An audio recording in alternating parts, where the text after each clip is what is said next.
नमस्कार दोस्तों। रशिया और यूक्रेन के बीच भयंकर युद्ध छिड़ा हुआ है और इसका कारण क्या है? इसके पहले आइए समझते हैं रशिया और यूक्रेन का इतिहास।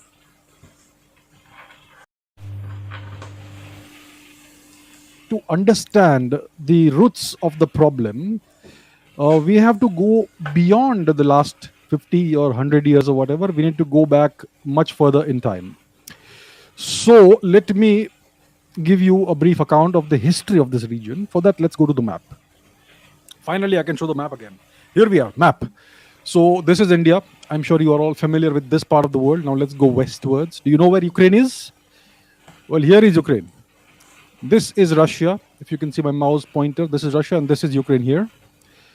So what's the history of this place and why did this conflict occur? So that's what we want to understand. So let's go back in time. Let's go back about 2000 years. So the Ukrainians, Russians, all these people are the Slavic peoples. They belong to the Slavic ethnicity. So the first recorded reference in history of the Slavic people is in the 1st or 2nd century AD. It's the Romans who had recorded some Slavic ethnic group or tribe or something in Eastern Europe. So they have always lived in Eastern Europe, the Slavic peoples, right? And about so present day Russia, present day Ukraine, Belarus, etc., has been traditionally the homeland of the Slavic peoples. The Russians are the largest ethnic group among the Slavs.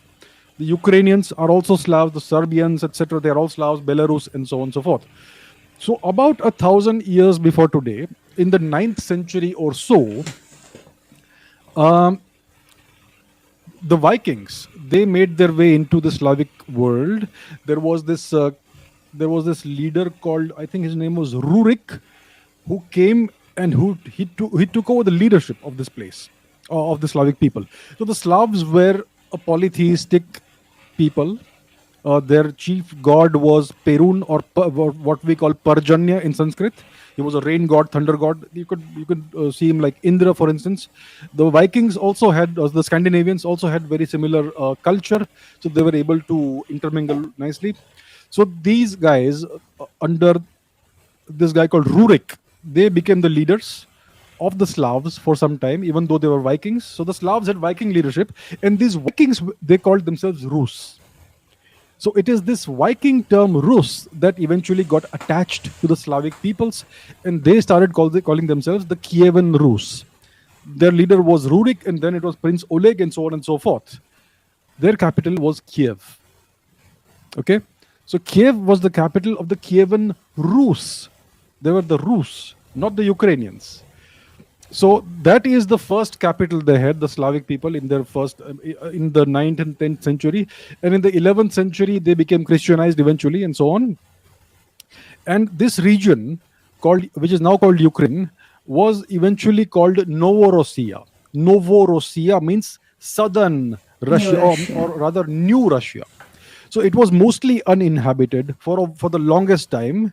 And then eventually you had various kinds of peoples who made their way into this place, right? For instance, the Scythian people, the Alans, the Bulgars, the Mongols, the Tatars, and eventually the Russians also made their way into this place, into Novorossiya. In the 14th century, this place was called Little Russia. In the 17th and 18th century, the Russians, the Serbs, the Greeks, etc., they moved into this place, and that's when this place got the name Novorossiya. Later, it was called Ukraina, which means the borderlands of Russia. So, as you can see, it's always been Russian territory. Now, how did the nation of Ukraine come into being? The modern nation state of Ukraine come into being? So, for that you have to go back about 100 years. So, after the 1917 revolution in Russia, when the Bolsheviks came to power, the region that they controlled, the USSR, was created, and it was divided into various administrative zones, or Soviet Socialist Republics, SSRs.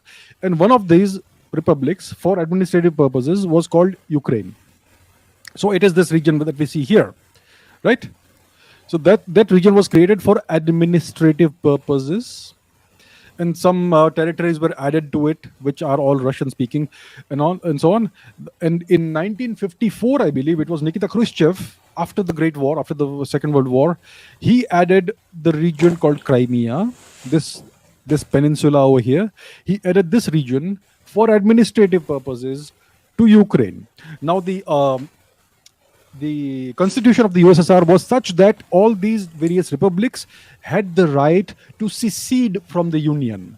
But under people like Stalin and Khrushchev, etc., the control was so strong that nobody would even dare to think of seceding from Russia, from the USSR.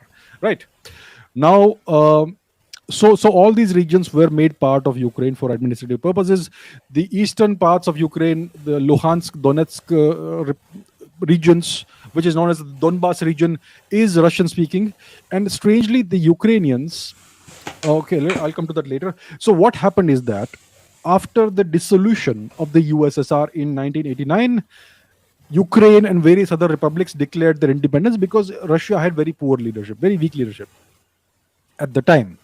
So in the 1970s and 1980s, the economy of the USSR was not doing well because their leadership was not strong enough. And in the 1980s, it was Mikhail Gorbachev who came to power. He is, you could say, the weakest of all the leaders in the USSR. He is the one the West loves the most and the Russians hate the most, because he presided over the destruction of this country, the USSR. So Ukraine became independent in 89 or 91. Look it up which year it was. I don't remember all the exact dates. Ukraine and various other republics, Kazakhstan, Tajikistan, Kyrgyzstan, and so on and so forth, they all became independent. Moldova, Belarus, Lithuania, Latvia, and so on, they all became independent. They all declared their independence, and the Russian leadership was not strong enough to keep them together. So they were allowed to become independent. And in the case of Ukraine, there were lots of these Soviet nuclear missiles and warheads on Ukrainian territory. So what the deal that was cut for the Ukraine was that you give up all the Soviet nuclear weapons. In exchange for that, we will cancel all the debt that you may have to repay. Because at that time, the USSR owed a lot of debt to various countries. So the Russian Republic said that we will take care of all the debt. You don't have to pay it, Ukraine. Just give us back all the nuclear weapons. So that was the deal, and the Ukrainians gave away the nuclear weapons to the Russians, and the Russians ensured that the Ukrainians, they would not have to pay repay any of the debt. And they also subsidized the development of Ukraine. In the last 20 years, more than $100 billion or $150 billion worth of subsidy has been given by Russia to Ukraine. So you had people like Viktor Yanukovych, who was the president of Ukraine. Listen, I know there are very smart people who are watching and who will watch in the future who will say, you did not mention so-and-so leader. You did not mention so-and-so president. I am giving a very brief, condensed overview of history. This is not a history lesson. This is about geopolitics. I'm not going to mention every irrelevant politician who ever came to power in Ukraine. So in November 2013, Viktor Yanukovych was the president of Ukraine. Then there was this revolution in Ukraine, the 2014 Maidan revolution, the Euromaidan revolution. So in February, I think 2014, the elected president of Ukraine, Viktor Yanukovych, was ousted. He was thrown out, and somebody else was put in place, Petro Poroshenko, I think. All right. So this was essentially a pro-EU, pro-NATO, pro-US government that was installed in the place of the legally elected government of Ukraine. Okay? These are facts. I am not putting any kind of spin on this. These are just hard facts. So a pro-NATO regime was installed. This is essentially nothing but a coup that the West engineered in Ukraine. Currently, as of today, I am not mentioning all the politicians who came to power. If you want a list of politicians, you want a dry history lesson, look it up yourself. Currently, the president is Volodymyr Zelensky. Right? He's a former actor, former comedian, whatever. Right? So he is in power right now. So let's go back to 2014 again. Once this coup happened, so now I can tell you this, that strangely enough, the Ukrainians in the past 20 years have not conducted any census. Because if they were to conduct a census, what you will find is that there is a very significant Russian-speaking population across Ukraine, mostly concentrated in the east and south, but in other parts of Ukraine also. Right. So the Ukrainian language is a Slavic language. You could call it in some sense a dialect of Russian in some sense. I know lots of people will say, no, you are wrong, you're pro-Russian, blah, blah, blah. You can leave if you think that way. So Ukrainian is it's very similar to Russian. So essentially it's the same people. It's not a separate ethnicity, separate race, separate culture. It's the same culture, same people. Everything is the same. Their ancestors were the same, that sort of thing. So the Ukrainians are not willing to show how many Russian-speaking people live there. So in 2014, after this illegal coup that was engineered by the West, a pro-Russian unrest started in Ukraine, starting from, I think, February 2014. In March 2014, Mr. Putin annexed Crimea. You see this peninsula over here? That is Crimea. It's always been Russian. It was added to Ukraine for administrative purposes by Nikita Khrushchev. And then after Ukraine's independence, it became part of Ukraine, which was Russian territory. So Mr. Putin annexed this in March, I think, 2014.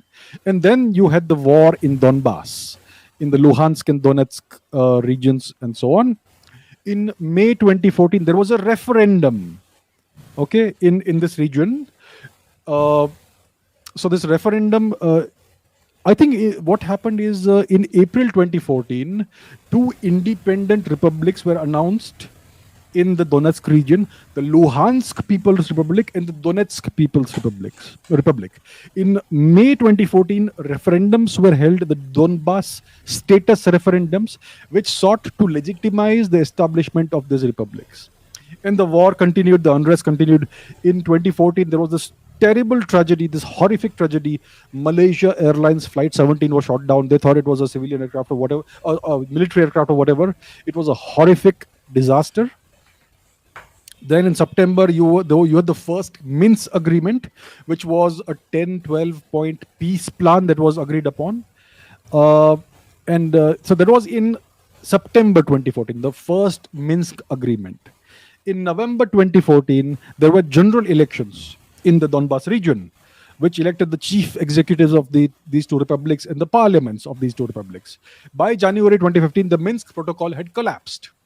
So in February 2015, the second Minsk agreement, Minsk II, was agreed upon, which was, I think, a 13-point agreement, in which there are a couple of terms, I think point 12 or 13, or 2-3 of these, that both the sides interpret very differently. So again, the Minsk II agreement protocol has never been adhered to properly. And this fighting continues. The separatist sentiment continues among the Russian-speaking people. In 2021, there was a significant escalation of fighting. By the end of 2021, there was a significant Russian build-up in the regions that are adjacent to the Donbass region of Ukraine and various other places. And also, interestingly, in 2014, I think it is in December, Belarus changed its constitution, and which effectively ended the neutral status of Belarus. Belarus is this little country here. It's also a Slavic country. It was also a part of the USSR. So Belarus amended the constitution, which essentially makes it nothing but a satellite state at best of the Russians.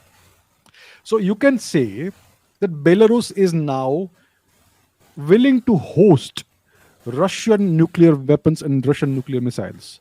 And it will be the Russians who control it. So essentially, Belarus is, you can say now, annexed by Russia. So Belarus can be considered Russian territory from now on. So in 2021, there was this Russian buildup, end of 21, around Ukraine. Significant escalation of fighting. 2022, it continued. The escalation continued further. And the last 48 hours, we know what happened.